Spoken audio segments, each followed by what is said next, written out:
बरेली में संपन्न हुई 29वीं north central zone insurance employees federation की यह बैठक आज के समय में बहुत ही ज्यादा प्रासंगिक इसलिए हो जाती है क्योंकि life insurance corporation of India के सामने एक बहुत बड़ा चैलेंज LIC IPO के रूप में ठीक सामने खड़ा है।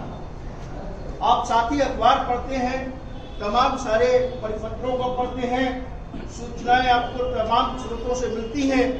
आप जानते होंगे कि भारत सरकार वर्तमान समय में LIC का IPO इस फाइनेंशियल ईयर के लास्ट क्वार्टर में लाने की तैयारी करे। ला पाएगी नहीं ला पाएगी ये अलग बात, कितने परसेंट के शेयर्स मार्केट में जाएंगे कितने नहीं जाएंगे ये अलग बात, लेकिन सवाल इस बात का है हमारे सामने कि उस कॉन्फ्रेंस जिसका जिक्र हमारे साथी कर रहे थे पिछली कॉन्फ्रेंस का, उसमें हमने 3 टारगेट लिए थे और वो 3 टारगेट थे कि LIC में एक फाइनल पेंशन ऑप्शन हम लेकर के आएंगे। दूसरा टारगेट था कि हम LIC के अंदर 8000 नए असिस्टेंट छात्रों की भर्ती कराएंगे और तीसरा टारगेट था कि बगैर किसी कंडीशन के हम एक खूबसूरत वेज रिवीजन अपने साथियों को दिलाएंगे। मुझे पूरा गर्व के साथ मैं ये बात कह सकता हूं कि आज की तारीख में हम ये तीनों के तीनों टारगेट अचीव करेंगे। जो भरोसा आपको all India insurance employees association की लीडरशिप ने दिया था, जो संघर्ष आपने उनके कहने पर सफल बनाए, उसी का नतीजा है कि आज की तारीख में आप ये बात कह पा रहे हैं। तो क्या सवाल है? सवाल यह है कि LIC IPO का जो चैलेंज है, इस चैलेंज को हम कैसे मीट आउट करेंगे, कैसे इसके खिलाफ लड़ेंगे।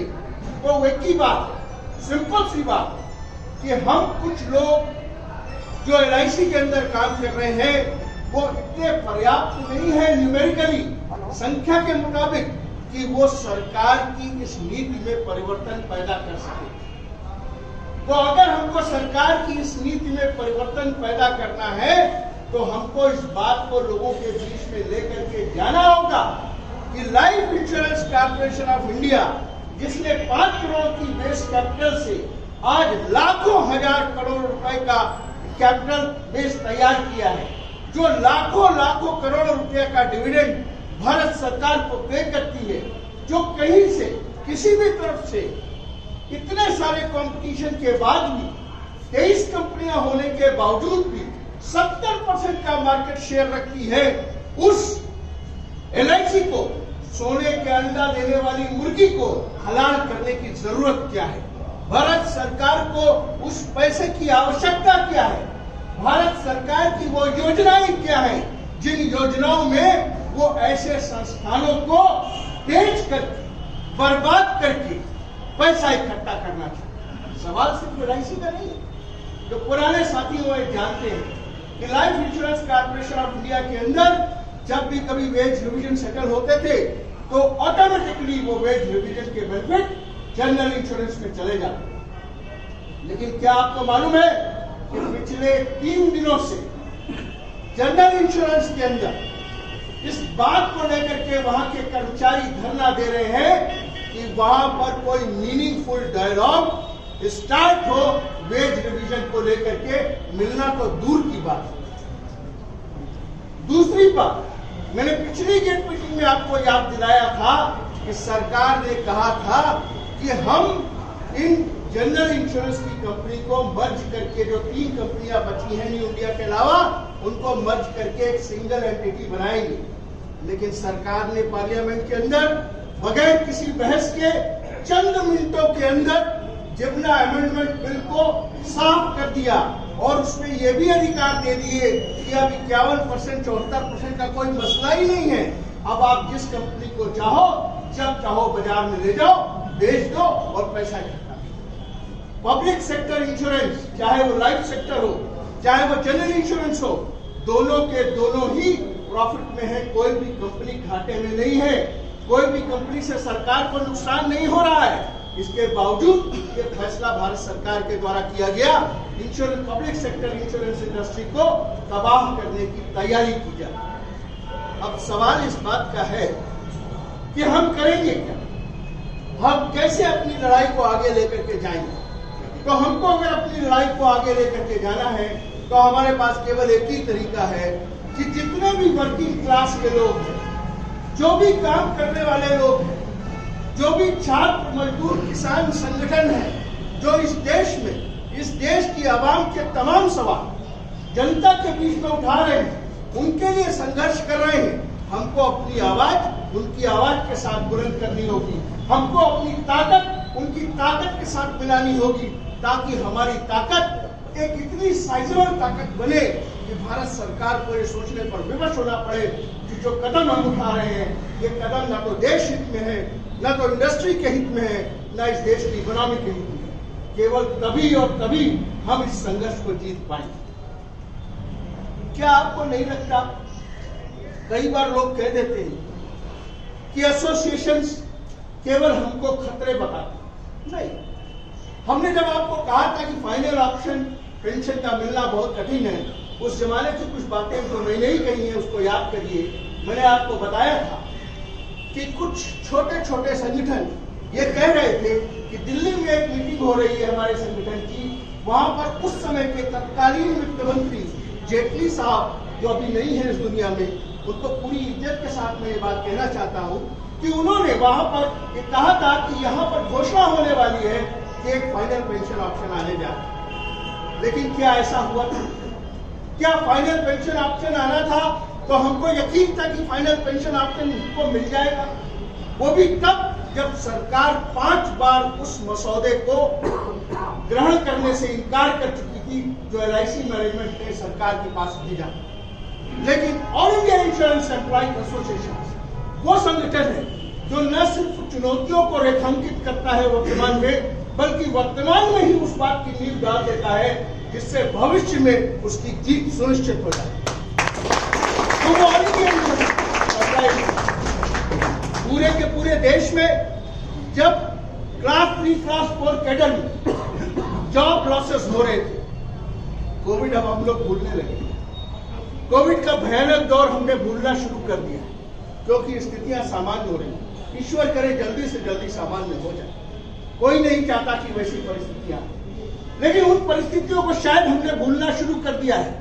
उन परिस्थितियों में जब मजदूर के जॉब लॉसेस हो रहे थे, उसके पहले भी हो रहे थे, उसके पहले भी इस देश का रिकॉर्ड है कि बेरोजगारी का स्तर इतने उच्चतम स्तर पर पहुंच चुका था कि ऐसा लग रहा था कि अब यहाँ कोई रोजगार का नया सृजन होना तो दूर, जिनके रोजगार हैं वो बचे रह जाएंगे कि नहीं रह जाएंगे। उस दौर में जब सरकार की तरफ से इस बात का अघोषित बैन था कि किसी भी संस्थान में रिक्रूटमेंट नहीं होगा, यह all India insurance employees association का कलेजा था कि उसने LIC के अंदर 8,000 असिस्टेंट्स की भर्ती कराई। उस समय हमको जब हम बात कर रहे थे वेज रिवीजन की, और जब बैंक्स के अंदर सैकड़ों दौर की वार्ता होने के बाद, उनका संस्था को हम कुछ नहीं कहना चाहते, सैकड़ों दौर की वार्ता होने के बाद भी वहां वेज रिवीजन सेटल नहीं हो रही थी, वहां वेज रिवीजन का कोई स्वरूप सामने नहीं आ रहा था। तमाम स्ट्राइक एक्शंस हमारे बैंकिंग एम्प्लॉइज कर चुके थे। उस दौर में यह लग रहा था कि शायद वेज रिवीजन मुश्किल में पड़ जाएगा, और यह भी दिखाई पड़ रहा था, यह भी मालूम पड़ रहा था कि यह वेज रिवीजन उस समय और कठिन लग रहा था जब हम कोविड पैंडेमिक के दौर में चले गए। उस पैंडेमिक के दौर में, उस खराब दौर में, जिस दौर में लोग अपने घरों से निकल नहीं रहे थे, सिर्फ अपनी जान बचाने की कोशिश कर रहे थे, जिस दौर में हमने तमाम सारे अपने प्रिय साथियों को खो भी दिया, उस दौर में all India insurance employees association सतत इस बात के लिए प्रयत्नशील थी कि हम बगैर कंडीशन का एक वेज रिवीजन हासिल करें। हम सब सोच रहे थे कि वेज रिवीजन शायद फिलहाल टल गया, अभी हो नहीं पाएगा, कहीं ऐसा ना हो कि 2017 के बाद सीधे 2022 के वाले में होंगे। आज हम जान रहे हैं 2021 में जब हम बात कर रहे हैं तो हमको मालूम है कि हमारा अगला वेज रिवीजन 1 अगस्त 2022 से ड्यू। और जब 1 अगस्त 2022 से हमारा वेज रिविजन ड्यू है और तमाम सारे छोटे छोटे तमाम सारे मुद्दे हैं जिनके बारे में आप सुनना चाहते हो, मुझे मालूम है, लेकिन वक्त कम है, इसलिए मैं बहुत शॉर्ट में कहूँ। चाहे वो फर्नीचर एडवांस हो, चाहे वो एलटीसी का इनकैशमेंट हो, चाहे वो पीएल इनकैशमेंट में कुछ एडिशनल सुविधाएं हो, चाहे वो व्हीकल एडवांस में कुछ परिवर्तन हो, चाहे वो एजुकेशन एडवांस में टैक्स का बेनिफिट हो, वो सारे all these issues are being taken up by all India insurance employee association on a continuous basis. और हो सकता है कि बहुत कम समय में हम उन चीजों को भी हासिल कर लें। ऐसे दौर में जब life insurance corporation of India के एग्जिस्टेंस के ऊपर अटैक हो रहा है आईपीओ के रूप में, उस दौर में हम ये बात कर रहे हैं कि हमको अपना नया चार्टर तैयार करना है और 1 अगस्त 2022 के पहले हमको अपना चार्टर तैयार करके चार्टर ऑफ डिमांड इस मैनेजमेंट को सबमिट करना है। जबकि सरकार की तरफ से ये मैसेज आ रहा है कि इस फाइनेंशियल ईयर के लास्ट क्वार्टर में आईपीओ आ जाएगा। आईपीओ आ जाएगा तो साहब क्या हो जाएगा? हमारे कुछ साथी नहीं समझते, इतना कहने के बाद भी नहीं समझते। वो कहते हैं कि एलआईसी का आईपीओ आ जाएगा तो 1, 2, 4 लोग और आ जाएंगे बोर्ड में। आप नहीं समझ रहे, वो 2-4 लोग संख्या में जरूर 2-4 होंगे, लेकिन वो इतने इन्फ्लुएंशियल हो जाएंगे समय के साथ साथ कि वो पूरे के पूरे बोर्ड के डिसीजन को इन्फ्लुएंस करने लगेंगे। क्या आपको एक बात समझ नहीं आती है? कि एग्जाम्पल वहां पर कोट किया था ऑल इंडिया लीडर ने। आप जानते हैं कि विस्तारा टाटा के एयरलाइंस है, जानते हैं? आप जानते हैं कि एयर एशिया का भी मालिक टाटा है। और तीसरा आप कहें, हम कोई बता दे तीसरा क्या हुआ? हाँ, तो क्या हो रहा है? कौन सा दौर चल रहा है? एक दौर था जब यही कैपिटलिस्ट ये कह रहे थे कि हमारे पास पूंजी नहीं है, इस देश के विकास के लिए, इंफ्रास्ट्रक्चर के विकास के लिए अगर आपको पैसा चाहिए तो आप छोटी छोटी बचतें करें, स्मॉल सेविंग्स को इकट्ठा करें, उससे एक फंड बनाएं। और तब बैंक का, इंश्योरेंस का और तमाम सारे संस्थानों का को पब्लिक सेक्टर में लाया गया था। और उसके बाद से जब हम वहां से चल करके 2021 में आ गए तो आज ये टाटा, बिरला, अंबानी जो उस समय पूंजी नहीं मुहैया करा रहे थे, आज वो इनके पास इतनी पूंजी इकट्ठा हो गई कि वो सारी की सारी पब्लिक सेक्टर की कंपनियों को खरीदने की इच्छा रखते हैं, क्योंकि उनको समझ आ रहा है कि ये प्रॉफिटेबल बिजनेस है। इंश्योरेंस तो बहुत प्रॉफिटेबल बिजनेस है, बशर्ते आपके पास इतनी पूंजी हो लगाने की। क्या आप जानते हैं कि जनरल इंश्योरेंस के अंदर हम बहुत बार आपको एक बात कहें कि एक दौर वो आने वाला है जिस समय जो पब्लिक सेक्टर इंश्योरेंस की टक्कर लेने की जो बात है, वो टक्कर चूंकि अकेले अकेले नहीं ले पा रहे, तो इन कंपनियों का मर्जर और अमलगमेशन होगा, बड़ी कंपनीज बनेंगी, 1, 2, 4 प्राइवेट प्लेयर्स रह जाएंगे और तब ये आपको अच्छे तरीके से डेंट करेंगे। और यही तैयारी चल रही है और इस दिशा में भी कई कंपनियों की खरीद फरोख्त आज की तारीख में जारी है। अगर आप पढ़ते हो फाइनेंस वाला पन्ना तो आपको समझ आएगा कि कुछ कंपनियां एक दूसरे में मर्ज हो रही हैं, छोटे छोटे हिस्से खरीद रही हैं। वो वक्त नहीं है कहने का, इतना टाइम नहीं है। तो जब ये दौर आ रहा है, इस दौर में हम चार्टर की बात कर रहे हैं और इस दौर में हम ये भी बात कर रहे हैं कि एलआईसी आईपीओ के खिलाफ हमको लड़ना है, एक जनमत तैयार है। तो उसमें 2 मोटी बात समझने की जरूरत है कि एलआईसी कोई आइलैंड नहीं है कि वो हमेशा सुरक्षित रहेगा। अगर बैंक सुरक्षित नहीं रहेगा, अगर टेलीकॉम सुरक्षित नहीं रहेगा, अगर एविएशन सुरक्षित नहीं रहेगा, तो निश्चित रूप से कोई दिन ऐसा भी आएगा जिस दिन इंश्योरेंस सेक्टर भी सुरक्षित नहीं रहेगा। तो अगर हमको सबको सुरक्षित रखना है तो हमको नीतियों में, पॉलिसीज में चेंज लाने की जरूरत है। मैं फिर से उस नारे को आपको याद दिलाना चाहता हूं जो नागपुर कॉन्फ्रेंस में ऑल इंडिया लीडरशिप ने दिया था। पता नहीं लोगों ने ठीक तरीके से समझा नहीं शायद। उन्होंने कहा था कि नेता नहीं नीति बदलो, चेहरा बदलने से कुछ नहीं होगा। आज हमारा चेहरा कल इनका चेहरा, परसों उनका चेहरा। ऐसे लोगों को लेकर के आओ जो पॉलिसी में कोई परिवर्तन कर सके। और कैसी पॉलिसी? वो पॉलिसी जो कॉमन मासेस के इंटरेस्ट में, जो वर्किंग क्लास के इंटरेस्ट में, जो किसानों के इंटरेस्ट में, जो छात्रों के इंटरेस्ट में। कल हम सफर कर रहे थे, एक साथी हमको मिल गए, वो बेचारा पीएचडी करना चाहता है, इतना योग्य व्यक्ति था वो, उसको पीएचडी में कहीं एडमिशन नहीं मिल पाया, तमाम सारी चालबाजियां चल रही हैं, तो किसी उसने प्राइवेट कॉलेज में जाकर के एडमिशन लिया। इतनी खूबसूरत आर्ट उसने बनाई थी कि मैं आपको बयान नहीं कर सकता, मैं कह नहीं सकता कि कितनी खूबसूरत थी। इतना योग्य व्यक्ति, हम लोग कुछ नहीं कर सकते थे, तो खाली उसको ये कॉन्फिडेंस दिए कि तुम मेहनत करते रहो, तुम सही रास्ते पर चल रहे हो, तुम हिम्मत मत हारना, तुम इसी तरीके से मेहनत करते रहना, एक ना एक दिन तुम जरूर सफल होगे। तुमको हम लोग का ये पूरा ब्लेसिंग्स। इतनी खराब स्थितियां हैं आज की इस सामाजिक इनइक्वालिटी की परिस्थितियों, आर्थिक विषमताओं की परिस्थितियों, उन परिस्थितियों में जब लोग सामाजिक सरोकारों से दूर होकर के सिर्फ निजी जीवन में ही अपना पूरा आनंद ले लेना चाहते हैं, उस दौर में हमारे सामने ये जो कठिन लड़ाई है, अगर इसको हमने ठीक तरीके से समझा और जो भी कार्यक्रम इस पर all India insurance employee association या जोनल संगठन के द्वारा आए, उनको हमने सफल बनाया, तो मैं आपको इस बात की गारंटी दे सकता हूं। मैं गारंटी क्यों दे रहा हूं? इस डिविजनल ऑफिस में जिन लोगों ने पुराना देखा होगा, किनारे एक वो हुआ करता है जिसमें कुछ फूल पत्ती लगी थी, और मैं आपकी तरीके से एक ब्रांच में काम करता था। यहाँ आया था comrade A B Shukla, general secretary थे इस महान संगठन के। उसमें नारेबाजी हो रही थी, और नारेबाजी कौन कर रहा था?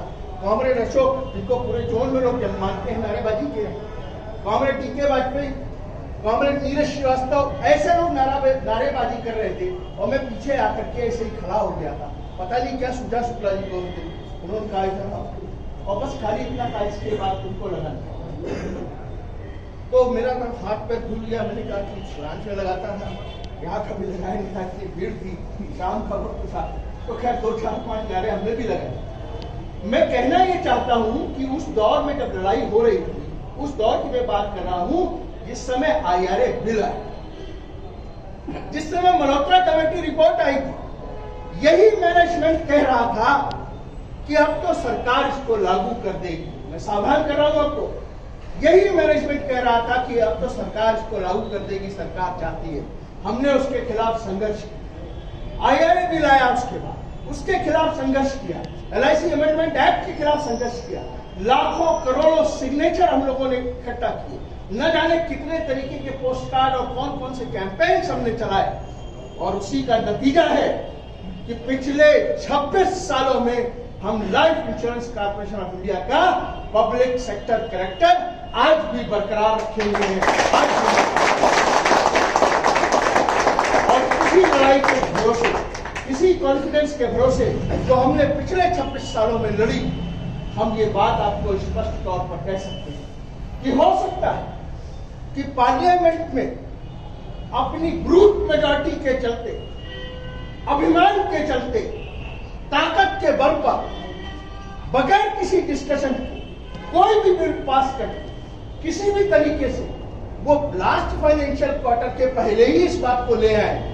लेकिन हमारा जवाब बिल्कुल साफ है कि life insurance corporation of India के अंदर IPO लाने की जो प्रक्रिया सरकार के द्वारा की जा रही है, हम उसके खिलाफ हैं, क्योंकि ये पॉलिसी ऑर्डर के खिलाफ है, क्योंकि ये संस्था के खिलाफ है, क्योंकि ये देश की इकोनॉमी के खिलाफ है, और लास्टली वो यहाँ पर काम करने वाले लोगों के खिलाफ है। इसलिए हम इसको लगातार अपोज करते रहेंगे, और इतना दावा हम करते हैं कि अगर इसके बावजूद भी ये सरकार अपने रास्ते से नहीं डिगी, तो हम ये चैलेंज करते हैं कि हम ऐसी सरकार को हटाने का काम भी करेंगे, और निश्चित रूप से एक ऐसा सामाजिक ऑर्डर बनाने की कोशिश करेंगे जिसमें इस तरीके की कोई भी परेशानी भविष्य में किसी भी पीढ़ी को देखने को न मिले।